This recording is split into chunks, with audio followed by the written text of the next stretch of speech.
Very good afternoon to all of students. कैसे हैं आप सभी लोग? मैं उम्मीद करता हूं आप सभी लोग अच्छे होंगे और टॉपिक सेट थ्योरी आपको अच्छे से क्लियर हो रहा होगा। फिलहाल आज की क्लास में हम लोग देखते हैं सेट थ्योरी में हम क्या नया सीखने वाले हैं और इस टॉपिक को कितना डीप में जानने वाले हैं। तो टॉपिक हमारा रन हो रहा है सेट थ्योरी।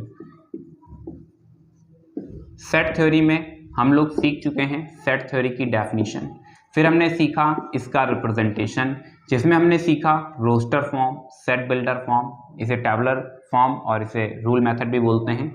इसी के साथ में हमने सीखा इसका नोटेशन एलिमेंट्स के लिए अलग सीखा, पर्टिकुलर सेट के लिए अलग सीखा। फिर हमने सीखा रिलेशनशिप टू सेट्स के लिए और एलिमेंट और सेट के लिए। फिर इसी के बाद हम लोगों ने इसमें सीखा टाइप्स। ठीक, टाइप्स की कैटेगरी में फाइनाइट, इनफाइनाइट, इक्वल, इक्विवेलेंस और लास्ट क्लास में पावर से। फाइनाइट दो हिस्सों में टूट जाता है, एक होता है नल, एक होता है सिंगलटन। बहुत अच्छा रिस्पांस दिया था। फाइनाइट इनफाइनाइट के बीच में, नल और इनफाइनाइट के बीच में एक डिफरेंस पूछा था, लगभग सभी लोग आंसर सही था। इसी में सीखा था इनफाइनाइट में काउंटेबल, अनकाउंटेबल, इतना ही। हालांकि टाइप्स अभी खत्म नहीं होते हैं, हमें आगे फिर देखने को मिलेंगे। इसी के साथ में हम लोगों ने इसमें एक और भी चीज सीखी जिसको बोलते हैं सबसेट्स। और सबसेट्स में दो तरीके के सबसेट हम लोगों ने सीखे, एक प्रॉपर, दूसरे इम्प्रॉपर। सबसेट का ही क्लासिफिकेशन दो हिस्सों में हम लोगों ने किया हुआ था, जिसमें हम लोगों ने एक नंबर सिस्टम का सबसेट देखा था N, Z, Q and R, जिसमें हम लोगों ने सीखा था इसी के साथ में इंटरवल। क्या सीखा? इंटरवल। लास्ट क्लास जो हमारी रही वो इंटरवल तक की रही है। मुझे लगता है इंटरवल अब आपको अच्छे से क्लियर हो चुका है, कोई भी क्वेश्चन आपका रुक नहीं रहा होगा, ऐसी मैं उम्मीद कर रहा हूँ। फिर भी अगर कोई डाउट है then feel free to express your views with me. आइए आगे बढ़ते हैं। आज की क्लास में हम लोग जो सीखने जा रहे हैं उसे बोलते हैं फंडामेंटल ऑपरेशंस ऑन सेट्स। अब याद रखना, फंडामेंटल ऑपरेशंस ऑन सेट्स अलग हैं और ऑन अर्थमेटिक अलग हैं। अर्थमेटिक में जब आप बात करते हैं फंडामेंटल ऑपरेशंस की तो वहां पर addition, subtraction, multiplication and division. क्या कहा? Addition, subtraction, multiplication and division. ये 4 फंडामेंटल ऑपरेशंस हैं जो एक्चुअली लाई करते हैं कहां पर? अर्थमेटिक में। अभी आज की क्लास में हम लोग फंडामेंटल ऑपरेशंस ऑन सेट्स की बात कर रहे हैं, जो कि असल में कहां पर? सेट पर। याद रखना, फंडामेंटल ऑपरेशंस ऑन सेट की बात कर रहे हैं। एक आता है यूनियन। क्या कहा? यूनियन। दूसरा आता है इंटरसेक्शन। तीसरा आता है सब्ट्रैक्शन।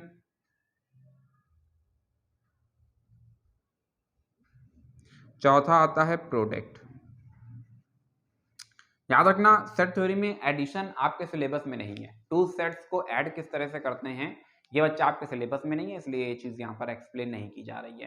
हालांकि टू सेट्स का डिवाइड भी होता है, टू सेट्स को जोड़ भी सकते हैं, लेकिन याद रखना फिर वो यहाँ पर फंडामेंटल ऑपरेशंस की कैटेगरी में नहीं आते हैं। बहुत ज्यादा अगर आप पढ़ने के इच्छुक हैं तो फिर केवी दत्ता एक बुक है ऑन सेट थ्योरी, आप उसे स्टडी कर सकते हैं। इसी के साथ में अगर आप बीएससी सेकेंड ईयर में जब आएंगे और सीएसजेएम यूनिवर्सिटी से एफिलिएटेड होंगे तो यहाँ पर एक लीनियर अलजेब्रा बुक आपको पढ़ने को मिलेगी, जहाँ पर आपको टू सेट्स का एडिशन किस तरीके से समझने को मिलेगा। फिलहाल हम अपने सिलेबस के अकॉर्डिंग आगे बढ़ रहे हैं और हमें इतने से ही काम चलाना है। एड यूनियन, इंटरसेक्शन और सब्ट्रैक्शन जो है वो बच्चा अभी हमको चैप्टर नंबर 1 में सीखने को मिलेगा, जबकि जो प्रोडक्ट है वो नेक्स्ट चैप्टर, इसी जगह से नेक्स्ट चैप्टर की शुरुआत होगी। तो इस ब्रांच को तो हम बाद में ही डिस्कस करेंगे। यूनियन के लिए बच्चा जो सिंबल होता है वो इस तरीके से यू बनता है। याद रखना, यूनिवर्सल सेट अलग चीज है, यूनिवर्सल सेट में यू बनाते हैं और यहाँ पर बस ये एक इस तरीके से सिंबल बन जाता है, ठीक है, यू नहीं है। इंटरसेक्शन बच्चा जो है वो कुछ इस तरह से, सब्ट्रैक्शन वही है जैसे अर्थमेटिक में है। तो ये 3 चीजों को हमने यहाँ पर क्या किया बच्चा? डिस्कस किया। आइए जरा समझने की कोशिश करते हैं कि आखिरकार इन पर बेस्ड क्वेश्चंस किस तरीके से पूछे जाते हैं और क्या है क्या नहीं है। हालांकि याद रखना, इसमें एक और भी थ्योरी जन्म ले लेती है जब मिक्सअप फॉर्म शुरू करते हैं। हमने यूनियन और सब्ट्रैक्शन को जब आपस में ऐड करा दिया तो ये बना देता है सिमेट्रिक डिफरेंस। क्या कहा? सिमेट्रिक डिफरेंस, ठीक है।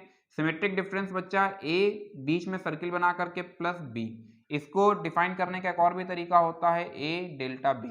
आप जिस भी तरीके से आप डिफाइन करना चाहें, वो होता है A union B, A minus B union B minus A. क्या कहा? A minus B union B minus A. तो ओवरऑल ये हमारे पास पूरा का पूरा आउटपुट रहा जो कि आप देख पा रहे हैं, ठीक है।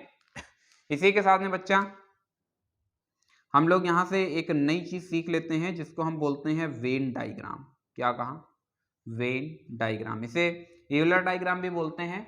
और इसमें बेसिकली जो मैथमेटिशियन वेन रहे उन्होंने क्या किया, पूरी की पूरी कंप्लीट सेट थ्योरी को दिखाया। एक्चुअली क्या था कि जब तक ये वेन मैथमेटिशियन ने वेन डायग्राम नहीं बनाया हुआ था, आफ्टर डेथ हम लोगों ने इनको डेडिकेट किया, तो इसलिए इसको वेन डायग्राम के नाम से जानते हैं। तो जब तक वेन डायग्राम हमारे पास नहीं थे, उसके पहले तक सेट थ्योरी को समझना थोड़ा सा कॉम्प्लिकेटेड था, क्योंकि यहाँ पर चीजें हो तो रही थी लेकिन हमें दिख नहीं रही थी। तो वेन ने क्या किया, पूरी की पूरी सेट थ्योरी को विजुअली लोगों को दिखाया कि what is going on in the system. मेरी बात समझ पाया या नहीं समझ पाया? तो वेन डायग्राम जो है वो एक्चुअली सेट थ्योरी का एक विजुअल पार्ट है, ठीक है। किसी भी चीज को, जो भी चीजें यहाँ पर हो रही हैं, उनको मैथमेटिकली ना डिस्कस करके डायग्रामेटिकली हम लोग यहाँ पर डिस्कस करने की कोशिश करते हैं, और कोशिश क्या करते हैं, एक्जैक्टली करते ही हैं। तो वेन डायग्राम की बात करते हैं, तो वेन डायग्राम के थ्रू समझने की कोशिश करते हैं यूनियन, इंटरसेक्शन और सब्ट्रैक्शन वास्तव में क्या है। तो बच्चे जब यूनियन की बात करते हैं तो देखो ये हमारे पास एक सेट रहा, और ये हमारे पास सेट ए रहा, ये हमारे पास रहा सेट बी, ठीक। जो यूनिवर्सल सेट होता है उसको हमेशा इस तरीके के रेक्टेंगुलर बॉक्स से रिप्रेजेंट करते हैं। याद रखेंगे, जो रेक्टेंगुलर बॉक्स होगा वो बच्चा किसको रिप्रेजेंट करेगा, वो हमेशा रिप्रेजेंट करेगा बच्चा यूनिवर्सल सेट को। इसके अलावा जो सेट्स होंगे छोटे छोटे, उनको अलग अलग, अब जैसे ये रहा सेट ए, तो मैंने उसको ग्रीन से देखो रिप्रेजेंट कर दिया है, ठीक है। और जो सेट बी है उसको मैंने रेड से रिप्रेजेंट कर दिया है। तो अभी आपको चीजें अच्छे से क्लियर हो पा रही होंगी, ऐसी मैं उम्मीद कर रहा हूँ। क्लियर? ए यूनियन बी का मतलब बच्चा ये है कि इन दोनों को पूरा का पूरा कंबाइन करा देना है, ए यूनियन बी। क्या इतनी बात समझ पाए? क्या इतनी बात बेहतर तरह से समझ पाए? सर अगर यूनियन आप एक्सप्लेन कर रहे हैं तो एक बार इंटरसेक्शन भी एक्सप्लेन कर दीजिए। अरे बच्चा बिल्कुल कर देंगे, मगर उसके पहले आप बताइए, मैं आपसे जानना चाहता हूं कि रेक्टेंगुलर बॉक्स जो आपको दिख रहा है एक्चुअली किसको रिप्रेजेंट कर रहा है? वो रिप्रेजेंट कर रहा है यूनिवर्सल सेट को। किसको? यूनिवर्सल सेट को। यहां पर देखो, ये जो सेट ए है इसको मैंने किससे? ब्लू कलर से शेडेड किया, ठीक है। ध्यान से बच्चा समझते रहना। और यहां पर जो अभी आपको एक सेट बी देखने को मिल रहा है उसको इस तरीके से ग्रीन वर्टिकल लाइन से रिप्रेजेंट किया। इंटरसेक्शन में बच्चे क्या होता है, कॉमन रीजन देखने को मिलता है। क्या कहा? इंटरसेक्शन में कॉमन रीजन देखने को मिलता है। कॉमन रीजन देखो ये है, मुझे लगता है ये इतना और ये इतना, ठीक। तो ये अभी आपके पास क्या आया? कॉमन रीजन आया। आप जैसा कि देख पा रहे हैं यहाँ पर, ये अभी क्या है, ये है आपके पास एक कॉमन रीजन।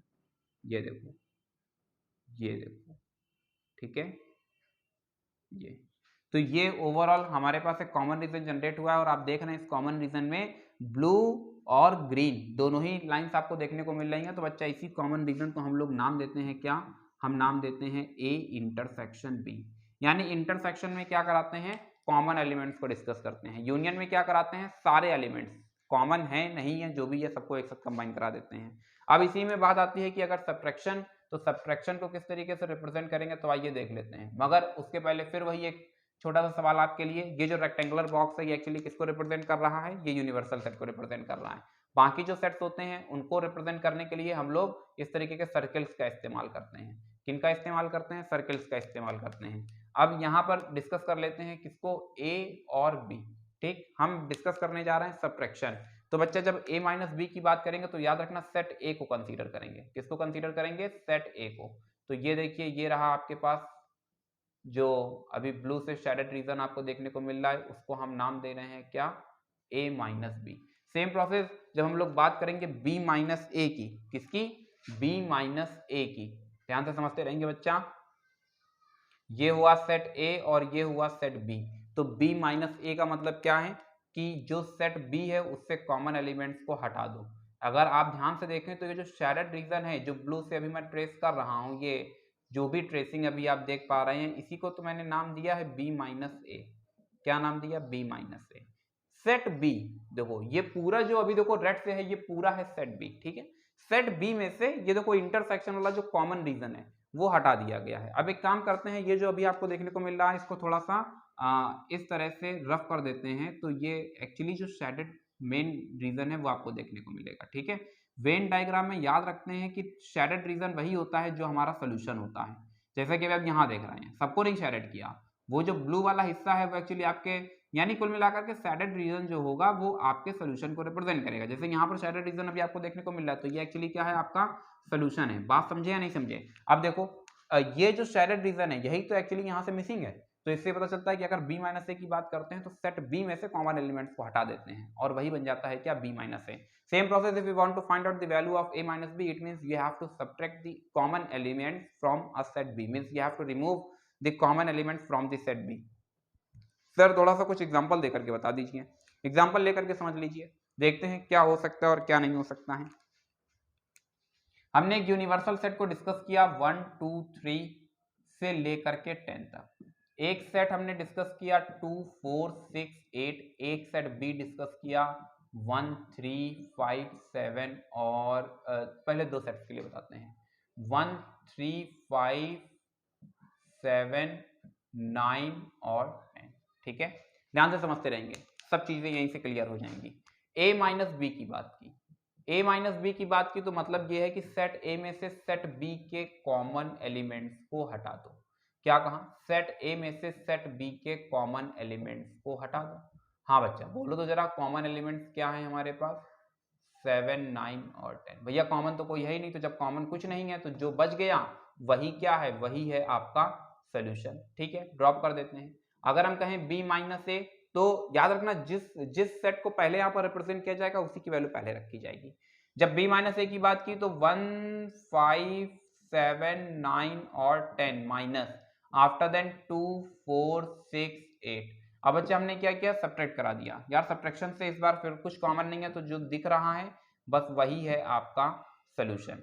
ये क्या आया, ये आया b माइनस ए। मैं उम्मीद करता हूं कि आपको समझ आ रहा होगा। अब इसी में आगे बढ़ते हैं, सब्ट्रैक्शन तो दोनों तरीके के सीख लिए हैं। अब हम लोग बात करने जा रहे हैं a इंटरसेक्शन b की।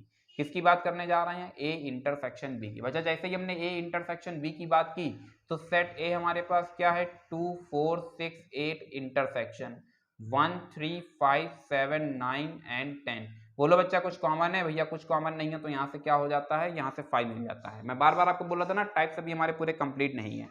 ये जो अभी ए और बी के बारे में अगर पूछा जाएगा कि ये किस तरीके के सेट्स हैं, तो आप इनको नाम देंगे डिसजॉइंट। क्या कहा, डिसजॉइंट सेट्स। ठीक है, अभी ये ब्लॉक अभी टाइप्स पूरे आपके कंप्लीट नहीं हुए, अभी इसमें और भी आगे आएंगे।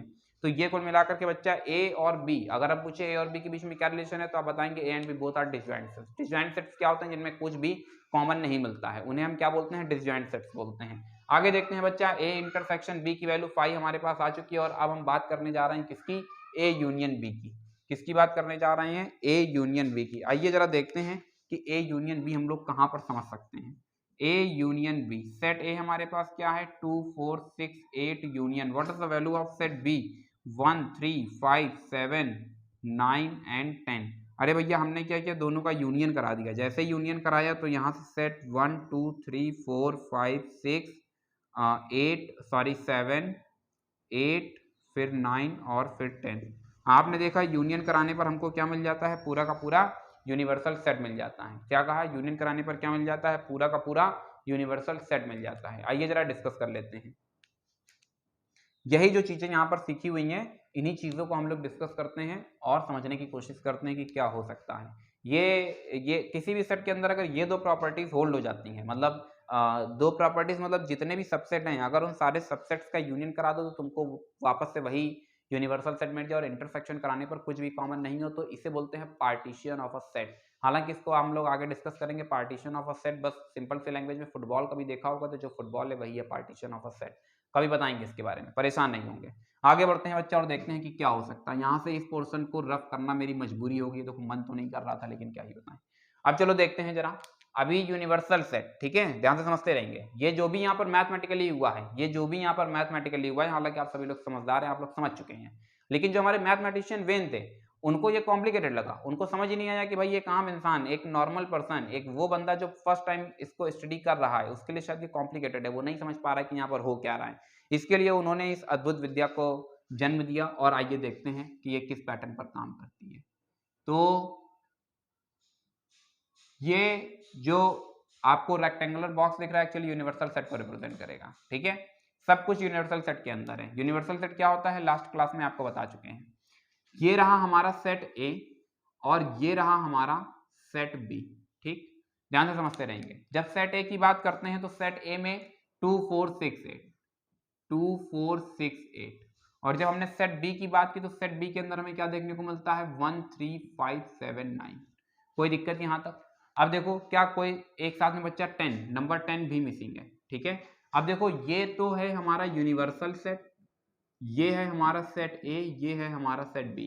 क्या यूनिवर्सल सेट के पास कुछ और भी इस तरीके के एलिमेंट्स हैं जो यहाँ पर नहीं है? तो चलिए देख लेते हैं। 1 2 3 4 5 6 7 8 9 10 बच्चा सब कुछ है। मतलब ये रहा आपका पूरा का पूरा कंप्लीट सोल्यूशन। आप देख रहे हैं बीच में यहाँ पर कोई भी एलिमेंट नहीं है, मतलब ए इंटरसेक्शन बी 5 हो चुका है, जबकि पूरा इन दोनों का यूनियन कराने पर हमको वापस से यूनिवर्सल सेट देखने को मिल रहा है। आइए थोड़ा सा एक एक्सपेरिमेंट करते हैं छोटा सा, और फिर समझने की कोशिश करते हैं कि यहाँ पर क्या चल रहा है। अगर हम क्या करें, इसी में एक एलिमेंट को हमने बढ़ा दिया 10, तो अब अगर यहाँ पर 10 को हम इंक्लूड करा देते हैं, अब देखते हैं सोल्यूशन में क्या चेंजमेंट आता है। बच्चा यहाँ से क्या है 10 आ जाएगा, यहाँ से देखो बच्चा क्या आ जाएगा a माइनस बी करने पर। अब देखो बच्चा यहाँ पर 10 आएगा, हाँ ओहो 10 माइनस कर देते हैं तो 10 से 10 बच्चा देखो कैंसिल हो जाएगा, बाकी जो बच रहा है उसको पिक कर लेते हैं। ये देखो यहाँ तक हम लोग पहुँच चुके हैं। क्या यहाँ तक चीज़ें क्लियर हो पाई? क्या यहाँ तक चीज़ें क्लियर हो पाई?